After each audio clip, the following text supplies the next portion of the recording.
Welcome বন্ধুরা, WBSSC নিয়ে এই মুহূর্তের খুবই গুরুত্বপূর্ণ একটি আপডেট।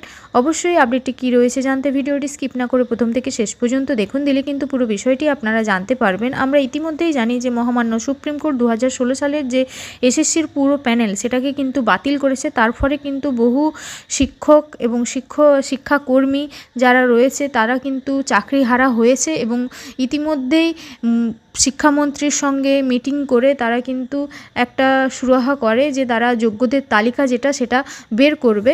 তো সেই মারফত কিন্তু যেটা খবর পাওয়া যাচ্ছে যে 13ই এপ্রিল কিন্তু এসএসসি পুনরায় যোগ্যদের যে তালিকা সেটা কিন্তু মেল করে রাজ্য সরকারের কাছে পাঠিয়েছে।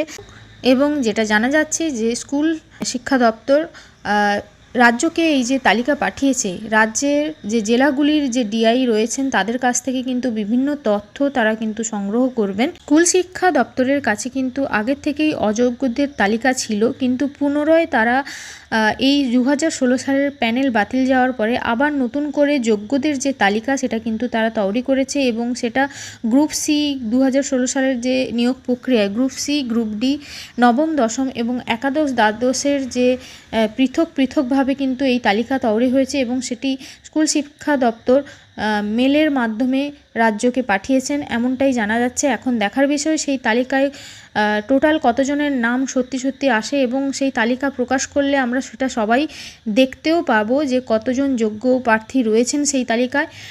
তো এই বিষয়ে সংক্রান্ত আরও যদি আপডেট থাকে অবশ্যই সেটা খুব তাড়াতাড়ি আপনাদের সাথে শেয়ার করার চেষ্টা করব। এই ধরনের বিভিন্ন আপডেট পেতে, বিভিন্ন নিয়োগের বিজ্ঞপ্তি পেতে অবশ্যই আমার চ্যানেলটিকে সাবস্ক্রাইব করে পাশে থাকতে পারেন। আজকের মতো এখানেই শেষ করছি, ধন্যবাদ।